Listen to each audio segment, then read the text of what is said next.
Hey students, what's up? Hope you all are good and doing your preparations of mathematics. Very good. Clear? Students, besides this, I hope you like my videos. If you like my videos, then hit the like button, subscribe the channel, and if you want, then comment on the video. Okay? Today I am here with the question number 4 of exercise 2.4 class 9 maths. 2.4 के 3 questions अभी तक हम कर चुके हैं। उन 3 questions में आपको चेक करना था कि एक पॉलिनोमियल दी गई है, दूसरी पॉलिनोमियल का वो फैक्टर है या नहीं है। और थर्ड क्वेश्चन जो था एक्सरसाइज का, उसमें आपको चेक करना था कि अगर वो अपने आप से बोल रहा है कि एक पॉलिनोमियल दूसरी पॉलिनोमियल का फैक्टर है, तो ऐसे सिचुएशन में आपको एक कांस्टेंट के दिया गया था और उस के की वैल्यू वहां पर निकलवाई गई थी। Clear? Now let's start with question number 4। Question number 4 मैंने उस वीडियो में कवर इसलिए नहीं किया था बच्चों, मैंने पहले भी बताया था आपको कि क्वेश्चन नंबर 4 में आपको फैक्टर्स बनाने हैं। आपको चेक नहीं करना कि ये फैक्टर है या नहीं है। वैल्यू पुट करके पॉलिनोमियल 0 देता था तो फैक्टर होता था, ऐसा कुछ नहीं करना आपको। यहाँ पर आपको प्रॉपर एक पॉलिनोमियल दी गई है, आपको उसके फैक्टर्स बना के दिखाने हैं। क्वेश्चन नंबर 4 के आप चारों पार्ट्स अगर आप देखेंगे तो ये वाला, इसमें भी हाईएस्ट डिग्री 2 है, मतलब ये क्वाड्रेटिक पॉलिनोमियल है। This is also quadratic polynomial, third one is also quadratic polynomial and fourth one is also a quadratic polynomial. मतलब चारों के चारों आपको क्वेश्चन में क्वाड्रेटिक पॉलिनोमियल्स दी गई हैं और आपको इनको स्प्लिट करके इनके फैक्टर्स बनाने हैं। क्लियर?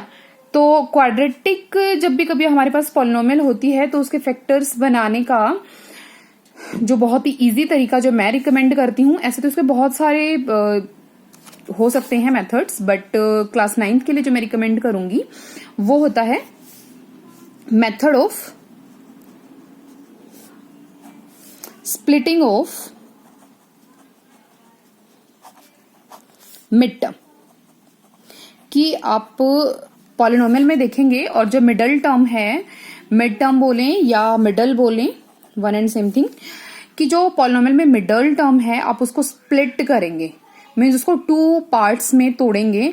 बट ऐसा नहीं है कि आपका जो मन करा उन्हीं में तोड़ दिया, आप उसके लिए कुछ रूल्स को भी फॉलो करेंगे। जैसे देखिए, मैं क्वेश्चन नंबर 1 देकर आपको समझाती हूँ। हमारे पास पॉलिनोमियल है 12x² minus 7x plus 1।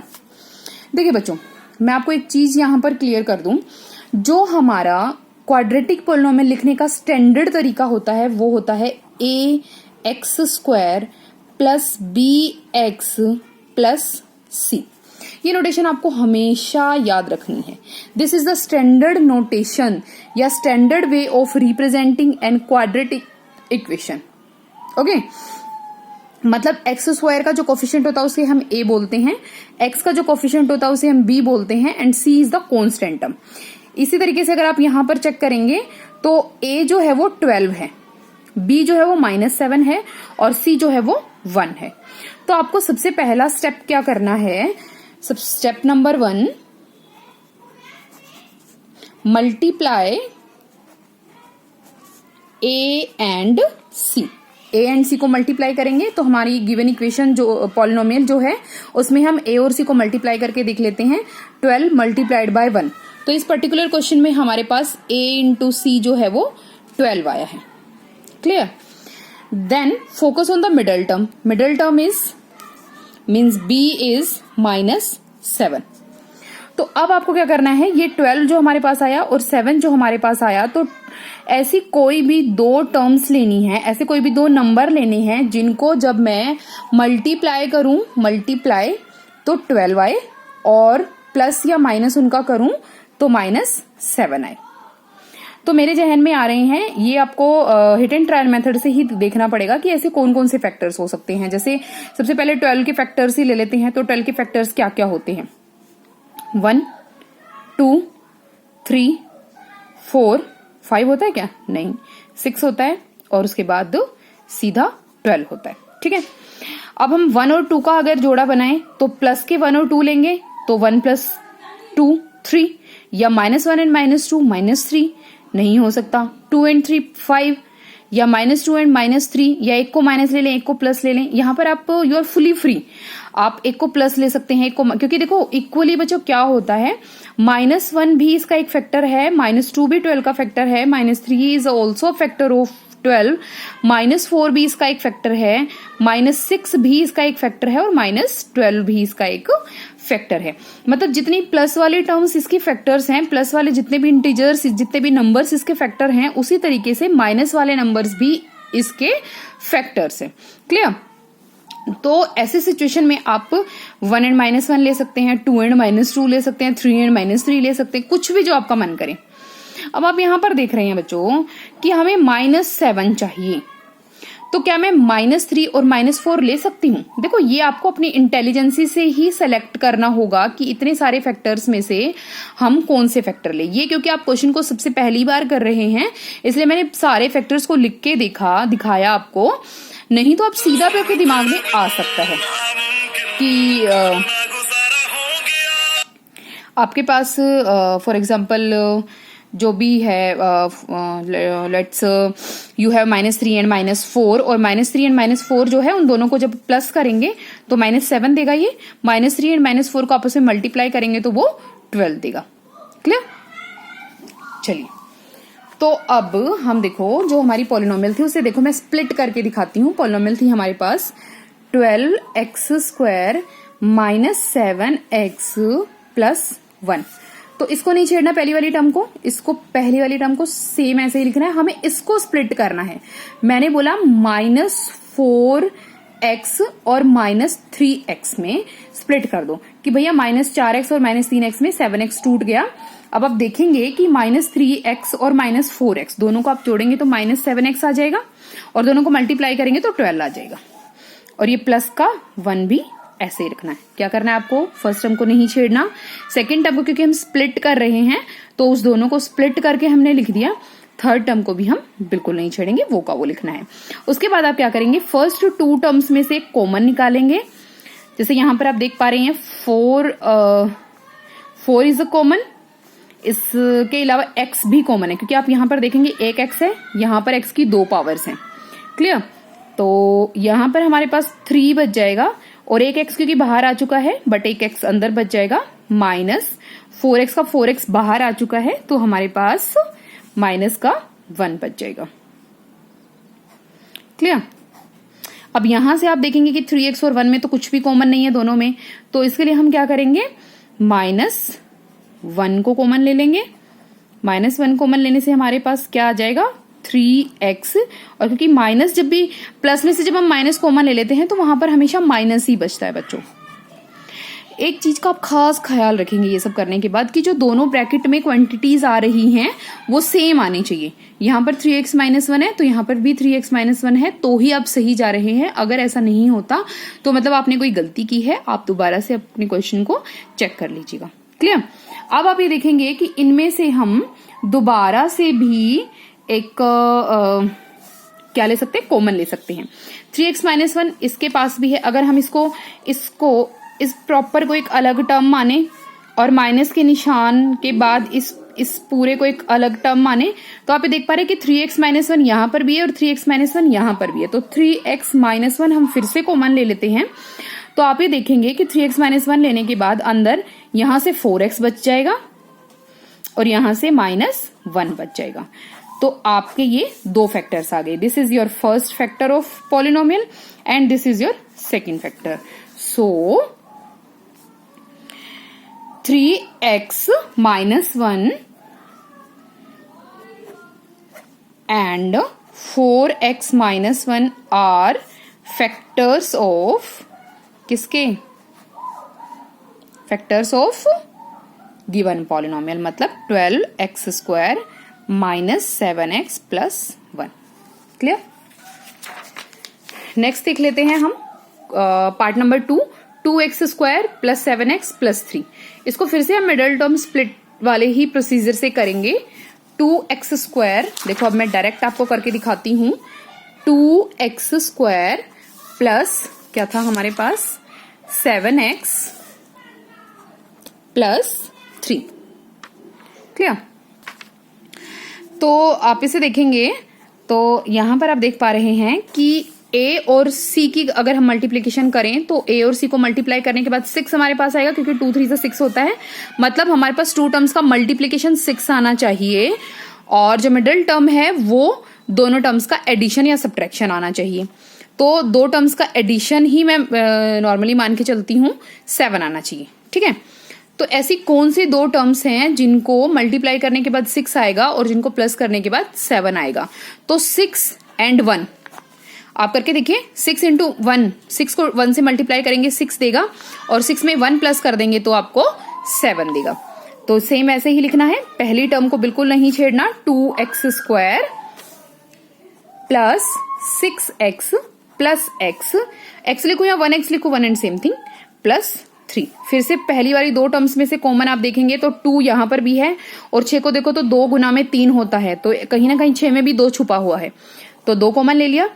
x² है, x है, यहां पर x² है मतलब x इजिली हम बाहर ले सकते हैं, यहां पर भी x है तो दोनों से x बाहर ले सकते हैं। देखो 2 बाहर ले लिया, यहां पर कुछ नहीं बचा, x में से एक x बाहर ले लिया तो एक x यहां पर बच गया, प्लस x तो बाहर जा चुका है और 2 भी बाहर जा चुका है, तो यहां पर 3 बचेगा। प्लस आप इन दोनों में से देख पा रहे हैं कुछ भी कॉमन नहीं है, x और 3 में कुछ भी कॉमन नहीं है, तो जहां कुछ भी कॉमन नहीं होता वहां पर 1 कॉमन होता है, तो 1x प्लस 3। क्लियर? अब आप यहां से फिर से x प्लस 3 को कॉमन लीजिए। x प्लस 3 कॉमन लेने के बाद इस पूरे फैक्टर में से 2x बचेगा और इस पूरे में से 1 बचेगा। तो आपके जो 2 फैक्टर्स आ गए गिवन पॉलिनोमियल के क्वेश्चन नंबर 4 के पार्ट 2 के, ये जो पॉलिनोमियल था, ये वाला पॉलिनोमियल, इसके 2 फैक्टर्स कौन से आ गए? x plus 3 and 2x plus 1। Clear? अब आपको थर्ड पार्ट समझाते हैं। थर्ड पार्ट है 6x² प्लस 5x माइनस 6। देखिए 6x² minus 5x, sorry plus 5x है और माइनस का 6 है। अब ध्यान से देखिए बच्चों, अभी तक आपको पता ही चल गया होगा कि मैं a और c को मल्टीप्लाई कर रही हूं। 6 एंड माइनस 6 मल्टीप्लाई होंगे तो माइनस का 36 देंगे। मतलब 2 टर्म्स ऐसी देखनी है जिनकी मल्टीप्लीकेशन माइनस 36 आए और जिनकी एडिशन या सब्ट्रैक्शन 5 आए। क्लियर? तो क्या मैं प्लस का 9 और माइनस का 4 ले लूं? प्लस का 9 और माइनस का 4 लेने से देखो क्या फायदा होगा, 9 में से 4 चले जाएंगे, प्लस का 5 बचेगा, तो एडिशन या सब्ट्रैक्शन जो होगी वो 5 बचेगी, जो कि हमें 5 ही चाहिए। और प्लस 9 को माइनस 4 से मल्टीप्लाई करेंगे तो माइनस का 36 आएगा, और यही हमें चाहिए। तो फर्स्ट टर्म को सेम ऐसे ही लिखेंगे, 6x², 5x की जगह पर प्लस का 9x और माइनस का 4x। ये हमने देखो इस वाली टर्म को स्प्लिट कर दिया इन 2 पार्ट्स में, इसमें और इसमें, इसीलिए इस मेथड का नाम मिडल टर्म स्प्लिटिंग मेथड होता है। माइनस 6 फर्स्ट टर्म यूं की यूं लिखी, इसको स्प्लिट करके 2 पार्ट उसके लिख दिए, फिर माइनस 6 था तो माइनस 6 लिख दिया। फर्स्ट एंड लास्ट टर्म को हम नहीं छेड़ेंगे, सिर्फ मिडल टर्म को स्प्लिट करके उसके 2 हिस्से जो बनाएंगे उन्हीं को लिखेंगे। ठीक है, अब फर्स्ट 2 में से कॉमन लेंगे और लास्ट 2 में से कॉमन लेंगे। तो इस और इसमें से अगर हम कॉमन लेंगे तो आप ये देख पा रहे हैं कि 6 अगर मैं कॉमन निकालना चाहूं तो 6 फर्स्ट में तो है बट सेकंड में नहीं है। लेकिन आप ये देखें बच्चों, इसको 3 मल्टीप्लाइड बाय 2 अगर हम देखें तो 3 इसमें है, और 3 मल्टीप्लाइड बाय 3 अगर हम 9 को लिखें तो 3 इसमें भी है, मतलब मैं 3 को कॉमन ले सकती हूँ। अब x यहां पर है, x² यहां पर है, दोनों जगह पर x ही है तो x को भी कॉमन ले सकते हैं। यहां पर आपका क्या बचेगा, क्योंकि 3 बाहर आ चुका है तो 6 में से 2 ही बचेगा, और एक x बाहर आ चुका है तो एक x बचेगा। प्लस में 9 में से 3 बाहर आ चुका है तो एक 3 ही बचेगा। यहां से आप देखेंगे कि यहां पर 2 2s 4, मतलब इसमें 2 छुपा हुआ है, एंड 3 2s 6, इसमें भी 2 छुपा हुआ है, तो मैं माइनस का 2 बाहर ले सकती हूँ। x हम बाहर नहीं ले सकते क्योंकि इसके पास x है बट इसके पास x नहीं है। कॉमन लेने के लिए उन दोनों के पास वो चीज होनी चाहिए। क्लियर? x नहीं है तो हम x को नहीं ले सकते। यहां पर हमारे पास फिर से 2x बच जाएगा, क्योंकि 4 में से 2 तो बाहर ही जा चुका है, 2x बच जाएगा और प्लस में 3 बच जाएगा। उसके बाद देखो इस कंप्लीट को एक टर्म माना करो, माइनस या प्लस के निशान से इसको सेकंड टर्म माना करो। फिर से इनमें से कॉमन लेंगे तो 2x प्लस 3 इसके पास भी है, 2x प्लस 3 इसके पास भी है। 2x प्लस 3 को कॉमन ले लिया, यहाँ से 3x बच गया, क्योंकि बीच में माइनस का निशान था तो माइनस का निशान लगा दिया, और यहाँ से 2 बच गया। मतलब हमारी जो पॉलिनोमियल थी 6x² प्लस 5x माइनस 6, उसके जो 2 फैक्टर्स थे वो 2 फैक्टर्स क्या हैं, 2x plus 3 and 3x minus 2। Clear? Now come on the last but not the least part of question, fourth, 3x² minus x minus 4। 3x², देखिए यहां पर मैं लिख लेती हूं 3x² minus, let me check the statement, minus x minus 4। बच्चों फिर से वही काम करना है, a एंड c की मल्टीप्लीकेशन, तो 3 को -4 से मल्टीप्लाई करेंगे, इट विल गिव -12 एंड आपकी जो मिडल टर्म है वो क्या है, -1, क्योंकि कुछ भी नहीं था ना तो -1 है। मतलब आपको 2 ऐसी टर्म्स लेनी है, 2 ऐसे फैक्टर्स बनाने हैं जिनको मल्टीप्लाई करके -12 आए और जिनको प्लस या माइनस करके -1 आए। तो आप देख पाएंगे कि -4 ले लेते हैं हम और प्लस का 3 ले लेते हैं। -4 को 3 से मल्टीप्लाई करेंगे, -12 आ जाएगा, -4 में से 3 चले जाएंगे, माइनस का 1 बच जाएगा। सेम वही प्रोसीजर। अभी तक भी अगर आप इस मेथड को नहीं समझ पाए हैं तो ये आपके पास लास्ट चांस है इस वाले क्वेश्चन से समझने का। बच्चों मैं फिर से उस वैसे ही समझाती हूँ जैसे फ्रेश मैंने समझाया था। फर्स्ट टर्म को यूं का यूं लिखो, -x को स्प्लिट करो -4x प्लस 3x में और -4, क्योंकि सी को भी हमने मतलब थर्ड वाली टर्म को भी छेड़ना नहीं है। फर्स्ट टर्म को नहीं छेड़ना, थर्ड टर्म को नहीं छेड़ना, सिर्फ और सिर्फ इस वाले टर्म को स्प्लिट करके 2 हिस्सों में बांट देना है। अब फिर से कॉमन देखेंगे तो 3 है, यहाँ पर 4 है, 3 और 4 में कुछ भी कॉमन नहीं है, इसलिए अब यहाँ पर हम 3 या 4 या कोई नंबर कॉमन नहीं ले सकते। बट आप ये देख रहे हैं यहाँ पर भी x है, यहाँ पर भी x है, तो हम x को कॉमन ले सकते हैं। 3 बच गया, एक x बच गया, माइनस का निशान था, माइनस का निशान लगा लिया, 4 बच गया। इसके साथ वाला x क्योंकि बाहर जा चुका है इसलिए वो नहीं बचेगा। यहां से कुछ भी कॉमन नहीं आ रहा तो मैं प्लस का 1 ही कॉमन लूंगी, 3x माइनस 4। फिर मैंने बोला था ऐसे कॉमन लेने के बाद प्लस के निशान से इधर वाले को पूरी एक टर्म माना करो, this is your 1 term and this is your another 1 term. अब फिर से हमें इनमें से कॉमन लेना है और कॉमन आप देख पा रहे हैं 3x माइनस 4 है। 3x माइनस 4 कॉमन लेने के बाद यहां पर हमारे पास x बच जाएगा और इस पूरे में से हमारे पास प्लस का 1 बच जाएगा। तो हम ये कहेंगे कि 3x माइनस 4, क्योंकि आप देख पा रहे हैं बच्चों 3x minus 4 is a linear polynomial, x plus 1 is also linear polynomial. एक quadratic polynomial 3x² minus x minus 4 के 2 लीनियर पॉलिनोमियल फैक्टर्स हैं। अभी तक आप यही तो देखते आए हैं पीछे वाले क्वेश्चंस में भी।